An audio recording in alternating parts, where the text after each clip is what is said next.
जी अस्सलाम वालेकुम। आज की जो वीडियो है वो इस चैनल के ऊपर इस तरह की पहली वीडियो होगी। हम इस टॉपिक के ऊपर पहले बात तो कर चुके हैं, यानी कि ऑन पेज एसईओ के ऊपर, और यहाँ पे आपको वो वीडियो भी मिलेगी ऑन पेज मास्टर क्लास की। लेकिन आज हम ऑन पेज को एक दूसरे एंगल से डिस्कस करने वाले हैं। आज हम ये नहीं देखेंगे कि एक पेज जब बनाया जाता है तो उसकी ऑन पेज कैसे की जाती है। आज हम बात करने वाले हैं, अगर आपकी साइट पहले से एग्जिस्ट करती है, आपने पहले से अपनी तरफ से कुछ भी ऑन पेज उसकी कर रखी है, अब वो पेज आपका या पूरी साइट के ऊपर मल्टीपल पेजेस जो है वो रैंक नहीं कर पा रहे, अगर तो कहां पे इशू है, कहां पे प्रॉब्लम है, उस प्रॉब्लम को आइडेंटिफाई करने के लिए हमें मल्टीपल टाइप्स के ऑडिट करने पड़ते हैं। तो हमारी पूरी वेबसाइट के 2-3 तरह के ऑडिट होते हैं, जिसके अंदर ऑन पेज का ऑडिट होता है, कंटेंट ऑडिट उसके अंदर आ जाता है, आप अलग से भी कंटेंट ऑडिट कर सकते हैं। फिर ऑफ पेज का ऑडिट होता है और टेक्निकल एसईओ का ऑडिट होता है। इन तीनों में से आज हम जो डिस्कस करने जा रहे हैं इस वीडियो के अंदर वो ऑन पेज ऑडिट है। और इस ऑडिट के अंदर हम बेसिकली ये चीज देखेंगे कि वो क्या मिस्टेक्स हैं अगर हम अपनी साइट बना चुके हैं और अब हमें नहीं पता कि भाई हमारी वेबसाइट के अंदर वो क्या प्रॉब्लम्स हैं जिनकी वजह से वो साइट ग्रो नहीं कर पा रही, उनको फिगर आउट करने की कोशिश करेंगे। चलिए शुरू करते हैं। अब हमें उसके लिए एक पेज चाहिए, तो मैंने यहाँ पे एक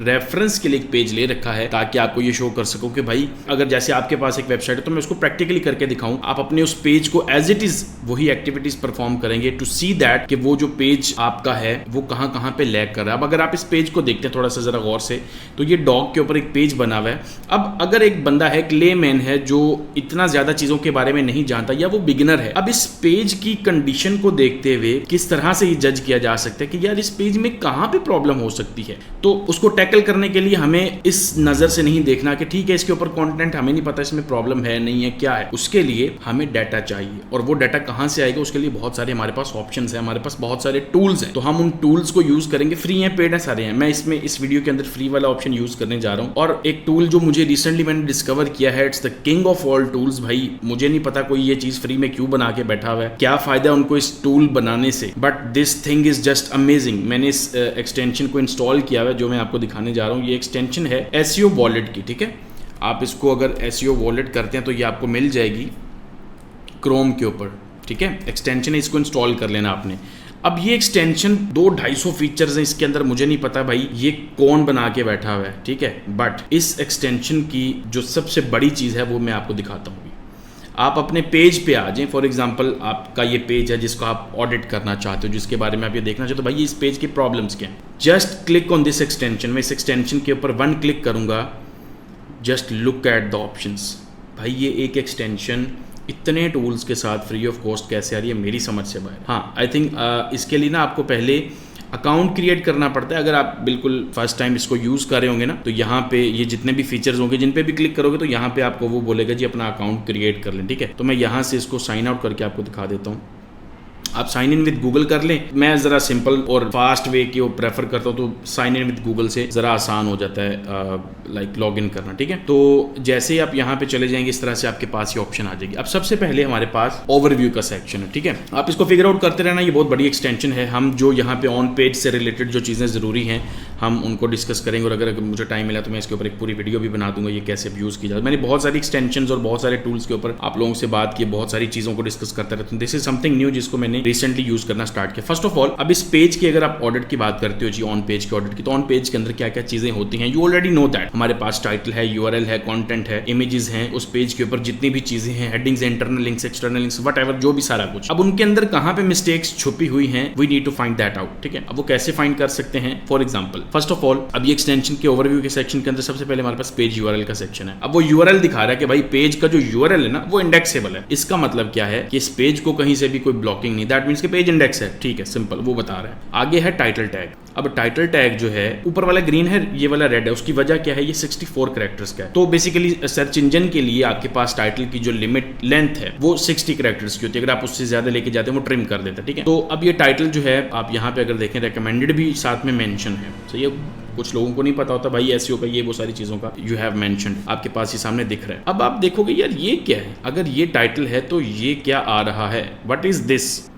अब ये आप लोगों को सिर्फ इसलिए ये बेसिकली दिखा रहा है क्योंकि ये एग्जिस्ट कर रहे हैं टाइटल्स इस पेज के ऊपर। पेज का टाइटल तो एक होना चाहिए भाई, यहाँ पे 1 2 3 4 5 6 7 8 9 10 11 12 टाइटल्स आ रहे हैं कहाँ से? We need to figure that out. तो this is the first problem इस पेज के अंदर भाई, ये 11 टाइटल्स बाजुकात लोगों को पता नहीं चलता, बाजुकात वो कोई मिस्टेक ऐसे कर बैठते हैं जिसके बारे में उन्हें भी नहीं पता होता कि वो मिस्टेक हो गई है। अब एक पेज का एक टाइटल होना चाहिए, जब इतने टाइटल्स हैं तो वो पेज कभी भी रैंक नहीं कर सकता, गूगल कन्फ्लिक्ट करेगा भाई आप किसके लिए रैंक करना चाह रहे हो, टाइटल 1 के लिए 2 3 4 why are there so many titles on this page, we need to check that. अगर आप फॉर एग्जांपल क्विकली देखते हैं ना तो इस पेज के ऊपर ये जो टाइटल है अमेरिकन एक्सप्रेस का, we need to control C, वापस आते हैं पेज के ऊपर, ठीक है। अभी तो ये 1 क्लिक से अब वापस भी आ जाती है, एक्सटेंशन उधर ही रहेगी, ये लोड दोबारा लोड नहीं होती, उधर ही रहती है जिस हालत में छोड़ते हैं। कंट्रोल F कंट्रोल V करते हैं। अमेरिकन एक्सप्रेस हमारे पास कहाँ पे आ रहा है, we need to check it out.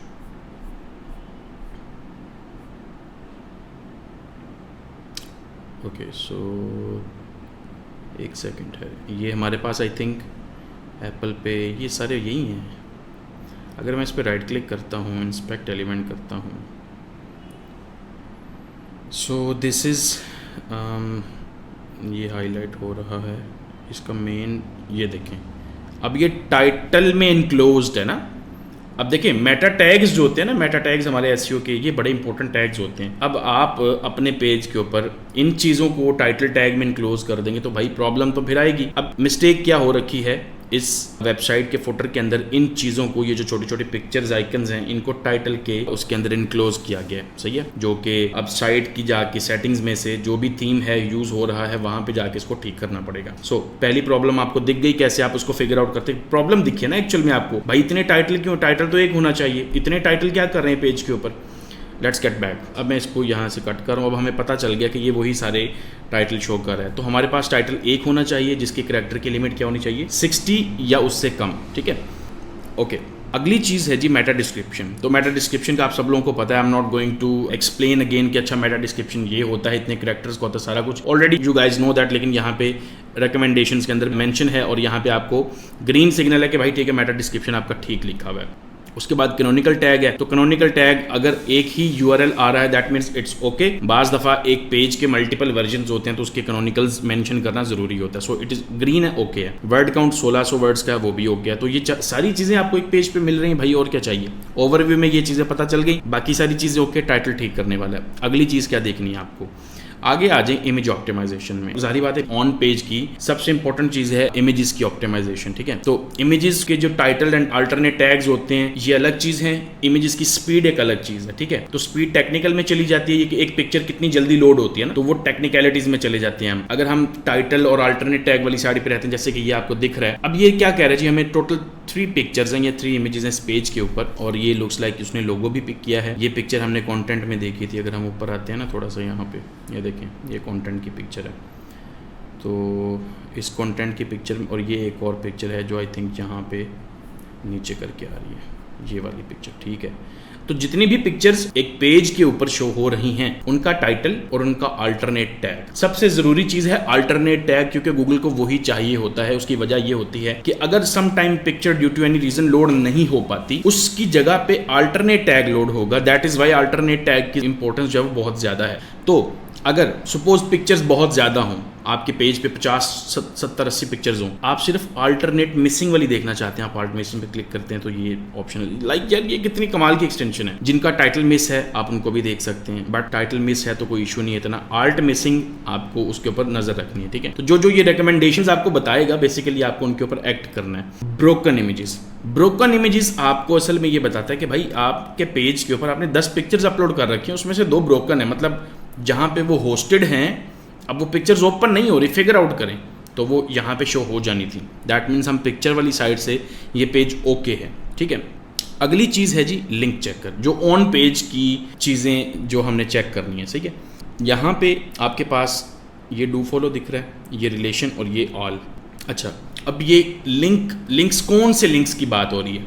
एक पेज से जो लिंक्स बाहर निकल रहे हैं, यानी कि जो दूसरी साइट्स को जा रहे हैं, उनकी बात हो रही है। मैं यहाँ पे ड्रॉप डाउन करके दिखाता हूँ, इंटरनल और एक्सटर्नल। तो ये जो पेज राइट नाउ हम देख रहे हैं, जिसका हम ऑडिट कर रहे हैं, इस पेज से बाहर कितने लिंक्स जा रहे हैं, जिन जिन साइट्स को जा रहे हैं, वो है एक्सटर्नल लिंक्स। ठीक है, इंटरनल से मुराद ये है कि इस पेज से इंटरनली कितने पेजेस को, यानी कि इस वेबसाइट के अपने पेजेस को कितने पेजेस को लिंक्स जा रहे हैं। तो फर्स्ट ऑफ ऑल हम इंटरनल पे क्लिक करते हैं।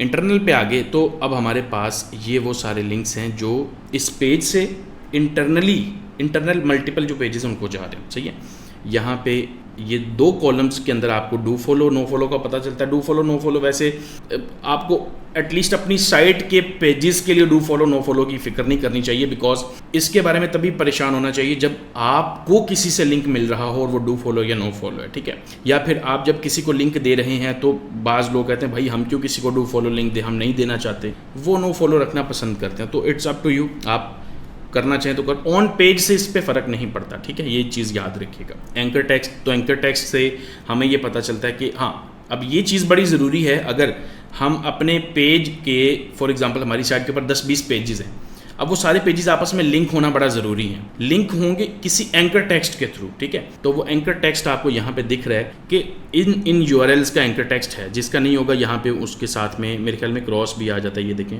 और वो उसके ऊपर वो है भी नहीं है कि टेक्स्ट देखें ना, जैसे ऊपर वाले यूआरएल पे टेक्स्ट है, इसके ऊपर टेक्स्ट भी नहीं है। तो ये उसको वो कर रहा है, क्रॉस करे कि भाई इसका एंकर टेक्स्ट नहीं है, एंकर टेक्स्ट होना चाहिए। ठीक है, इंटरनल लिंक्स के लिए ख़ास तौर पे, ताकि उससे वो रिलेशनशिप डिफाइन होता है एक पेज का दूसरे पेजेस के साथ।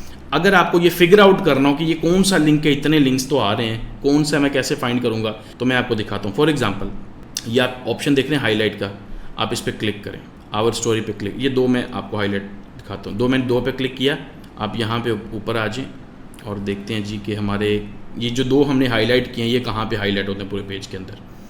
ओके, सो इनको कहीं ना कहीं पे हाईलाइट होना चाहिए था। आर स्टोरी, ये कौन से इंटरनल है ना। ओके, इन फ्रेंकी बुक्स, चलो कुछ मैंने हाईलाइट किए तो हैं, why are they not highlighting. तो अभी मैंने इसको देखा था, ये हाईलाइट कर देता है उन लिंक्स को, जो लिंक्स बेसिकली आप यहाँ से क्लिक करते हैं। ठीक है, खैर आप अपनी तरफ से देख लीजिएगा, जस्ट आई चेक कि ये वर्क कर रहा था। अब ये आपको पता चला इंटरनल लिंक्स का। आप आज एक्सटर्नल पे, आपके पेज से बाहर कितने लिंक्स निकल रहे हैं। तो भाई एक हेल्थी पेज में से 2 से 3 रेलेवेंट पेजेस को लिंक्स जाने चाहिए। सही है, इंटरनली आपके पेज को के लिए ज़रूरी है कि वो मल्टीपल, अपनी साइट में मल्टीपल पेजेस को लिंक दे और एक्सटर्नली 1-2 साइट्स को बाहर लिंक करें। ठीक है, तो यहाँ से आप चेक करेंगे क्या आप ये प्रैक्टिस कर रहे हैं। तो looks like this website is doing that. आप अपने लिए देखें क्या आप करेंगे नहीं कर रहे। तो भाई वापस आ जाएं इस पेज से। ठीक है, इस पेज से हेडर फुटर बॉडी सारे सब कंसिडर हो जाते हैं। तो यहाँ से जो लिंक्स आउट गोइंग हैं, फेसबुक, पिंटरेस्ट, इनको मैं हाईलाइट भी करता हूँ ताकि दोबारा देखता हूँ, कंफर्म करता हूँ ये होते हैं कि नहीं। फेसबुक, पिंटरेस्ट, अच्छा उसके बाद ये एक वेबसाइट है डेस्परेट डॉग्स यूएस, इसको भी लिंक जा रहा है, इसको भी हाईलाइट कर देता हूँ। लुक्स लाइक के 6-7 लिंक्स हैं जो बाहर जा रहे हैं, तो ओके है, ठीक है, नॉर्मल है। आप आएँ ज़रा बॉटम पे तो ये देखें डेस्परेट डॉग वेबसाइट, ये रेड हाईलाइट हो गया है। अगर मैं इसको ये हटाता हूँ तो वो हट गया है। ठीक है, ये आइकन शाइकन को मेरे ख्याल में वो हाईलाइट नहीं कर पा रहा। देखें ना, मैंने इसको किया ये वाला या ये वाला, तो ये देखें वो हाईलाइट ये कर दी है ना उसने हाईलाइट। इस तरह से ये हाईलाइट करता आपको पता चल जाता है किस लिंक के बारे में, किस लिंक को डिटेक्ट करना, ट्रैक करना आसान हो जाता है आपके लिए। अच्छा, अगली सबसे इंपॉर्टेंट चीज़, अब आप अपने पेज के टाइटल को देख चुके, उसके यूआरएल को देख चुके, उसका वर्ड काउंट देख चुके, इमेजेस को देख चुके, आपने जो इंटरनल लिंक्स एक्सटर्नल लिंक्स हैं उनको देख लिया। अब सबसे इंपॉर्टेंट चीज़ हेडिंग्स ऑप्टिमाइजेशन। अब आप इस पेज की जो हेडिंग स्ट्रक्चर है उसको देख रहे हैं। फर्स्ट ऑफ ऑल आप इस पेज की हेडिंग्स को देखते हैं। सबसे पहले H2 item added to your cart की हेडिंग है। व्हाट इज़ दिस, मतलब इस हेडिंग पे क्लिक करते हैं तो वो ये आपको स्क्रॉल भी करता है। ठीक है, तो अगर आप वापस आए ना तो लुक्स लाइक ये वाला कार्ड का है। ये थोड़ी सी ज़रा जो है ना वो टेक्निकलिटीज़ के अंदर गया हुआ है पेज, तो इसको उसने H2 बनाया हुआ है। आई डोंट नो ये कहाँ पे है, बट वो पेज को लोकेट कर रहा है। आगे है why does my dog continually jump on me, तो ये तो टाइटल आ गया ना ये वाला। ठीक है, H1 आ गया। आप चाहें तो इन सब को आई थिंक यहाँ से हाईलाइट भी करवा सकते हैं ना। अभी मैं वापस जाता हूँ तो ये देखें ये हाईलाइट हो गया H1, और ये मतलब हेडिंग ही नहीं है, कंटेंट के अंदर हेडिंग ही नहीं है। एक आर्टिकल में हेडिंग्स अगर नहीं है तो भाई वो आर्टिकल किस काम का? उसके अंदर आपने इंपॉर्टेंट वो वाले एलिमेंट्स ही नहीं रखे जिनको गूगल ने आके देख के डिसाइड करना है कि ये पेज किस चीज़ के बारे में, वो ही नहीं है। सही है। तो टाइटल के बाद सीधा कमेंट सेक्शन है, तो भाई ये पेज तो कभी भी रैंक नहीं करेगा। आपने जिस टॉपिक पे पेज बना है उस टॉपिक से रिलेटेड किसी एस्पेक्ट पे तो बात करें ना, क्योंकि हम अब राइट नाउ अपने आर्टिकल्स को टॉपिकल ऑप्टिमाइजेशन करते हैं। टॉपिकल ऑप्टिमाइजेशन ये होती है, अगर वो एक पूरा टॉपिक है जिसके ऊपर आपने आर्टिकल लिखा है, लाजमन बात है कि आप उसके अंदर उसके छोटे छोटे सब टॉपिक्स की बात करेंगे। उसकी वजह क्या है? हम जब सेमेंटिक एसईओ करते हैं तो हमारे पास एक टॉपिक के लिए 10, 20, 50 कीवर्ड्स का कलेक्शन होता है, उनको एक ही आर्टिकल में एडजस्ट करना पड़ता है हमें। अब अगर आप एक टॉपिक के अंदर उनको एडजस्ट करेंगे तो आपके पास सब हेडिंग्स बनेगी ही बनेगी, हेडिंग्स बनेगी ही बनेगी। अब इस आर्टिकल के अंदर दैट मीन्स का मसला है, इस आर्टिकल को सिरे से ऑप्टिमाइज ही नहीं किया गया। सही है। तो हेडिंग का स्ट्रक्चर होता क्या है, और हेडिंग्स H1 हेडिंग सबसे बड़ी मेन हेडिंग वो है, यहाँ पे है। ठीक है। तो गूगल सबसे इसको देखता है। फिर होती है एक H2, तो H1 में भी कीवर्ड होना चाहिए, जैसे कि ये H1 है। फिर एक H2 होती है, उसमें भी कीवर्ड होना चाहिए। H2 तो एग्जिस्ट ही नहीं कर रही। दैट मीन्स गूगल को नहीं पता चलना ये पेज एक्चुअल में किस चीज़ के बारे में, सारे सिग्नल्स पूरे नहीं है ना। अच्छा, उसके बाद आपके पास अगर H2 आ गया एक, तो उसके बाद अगर अगली हेडिंग्स है ना उनको आप H3 ऐड करते हैं। वो जो आपकी एक्स्ट्रा हेडिंग्स होती हैं उनको H3, आपके पास एक H2 एक H1, ये दो सिर्फ हेडिंग्स आप रखते हैं, बाकी सारी H3 करते हैं। कुछ लोग हैं वो सारी H2s रख देते हैं, but I would recommend is कि आपका H2 एक होना चाहिए, बाकी जितने भी हेडिंग्स हैं आपके वो H3 में आप उनको लेके जाएं। ठीक है। अच्छा, अब यहाँ पे कंटेंट के अंदर सबसे बड़ी मिस्टेक जो है वो हमारे पास क्या आ गई कि भाई आर्टिकल के अंदर हेडिंग्स ही नहीं है। ठीक है। दैट मीन्स आर्टिकल प्रॉपरली सिरे से ऑप्टिमाइज्ड ही नहीं है।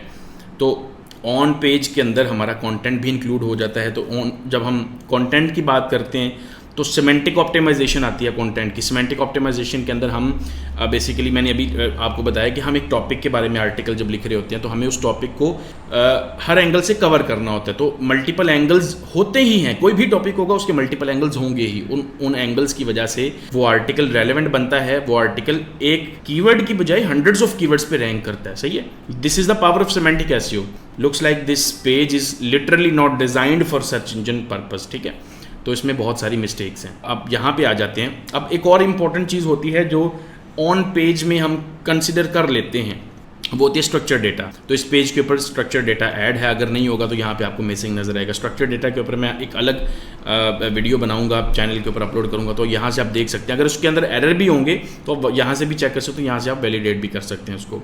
अच्छा, अब ये हैं ऑन पेज से रिलेटेड चीज़ें आपकी। ठीक है। उसके बाद एक दो और चीज़ें हैं जो यहाँ पे काम की हैं, जैसे कि सर्च काउंटर, और आप इसको सर्च इंजन की जो काउंटिंग होती है ना, नंबर 1 नंबर 2, वो इनेबल करना चाहे कर सकते हैं। आर्टिकल का वर्ड काउंट इनेबल करना चाहे सर्च इंजन के अंदर, कि जब आर्टिकल्स शो हों तो उनका वर्ड काउंट शो हो जाना चाहिए। ठीक है। तो ये 2-3 चीज़ें, जैसे वो href की बार है और इस तरह की जो छोटी छोटी चीज़ें होती हैं, ये काम की चीज़ है। सो आई थॉट कि आप लोगों को ये पता होना चाहिए। बाकी I will try my best कि जो बाकी इसके जो फीचर्स हैं उनके ऊपर भी एक डिटेल्ड वीडियो बनाई जाए, ताकि आप लोगों को पता चले कि इस एक्सटेंशन का कितना फ़ायदा, ताकि जो पेड टूल्स हैं वो ना लेने पड़े। भाई सीधी सी बात है, ये फ्री है, जब तक है तब तक तो यूज़ करें, बाकी बाद में देखी जाएगी। तो बाकी जितनी भी चीज़ें बाद में उनको देखेंगे। So for this is the basic on page optimisation. Almost मतलब इसके अंदर अगर आप देखें तो तकरीबन यही चीज़ें ही होती हैं। हाँ, अगर हम इसको ज़रा एक एक्सटेंडेड लेवल पे ले जाएं तो उसके अंदर हम फिर ये करते हैं कि हाँ ये पेज है, ये हमारा पेज है, इसका ये टाइटल है, इसको श्रिंक करते हैं, इसको एडिट करते हैं, CTR के लिए ऑप्टिमाइज करते हैं। तो बहुत सारी चीज़ें हैं। तो अगर आप इसी चीज़ के ऊपर एक प्रैक्टिकल वीडियो देखना चाहते हैं जिसके अंदर मैं एक आर्टिकल की जो ऑन पेज है उसको रेक्टिफाई करूँ कि भाई ये टाइटल है, इसको ब्रेक डाउन करके, वैसे तो आप खुद भी ये चीज़ें करेंगे। ठीक है। बट अगर आप कहते हैं नहीं सर प्रैक्टिकल करके दिखा दें, बिकॉज बहुत सारे लोग मुझे यही कहते हैं सर जो भी चीज़ है प्रैक्टिकल करके दिखा दिया करें, तो फिर वो एक वीडियो घंटे घंटे की बनती है। ठीक है। वो बहुत लंबी वीडियो चली जाती है, तो फिर वो लाइक कुछ हर किसी का अपना अपना एक वो होता है। तो आप लोग अपना जो भी ओपिनियन हो शेयर कर दीजिएगा कमेंट्स के अंदर। होपफुली वीडियो आपको अच्छी लगेगी। That's all for this video. इसी तरह की वीडियोस देखने के लिए चैनल को सब्सक्राइब कर लीजिए। मिलते हैं अगली वीडियो में, तब तक के लिए अल्लाह हाफिज़।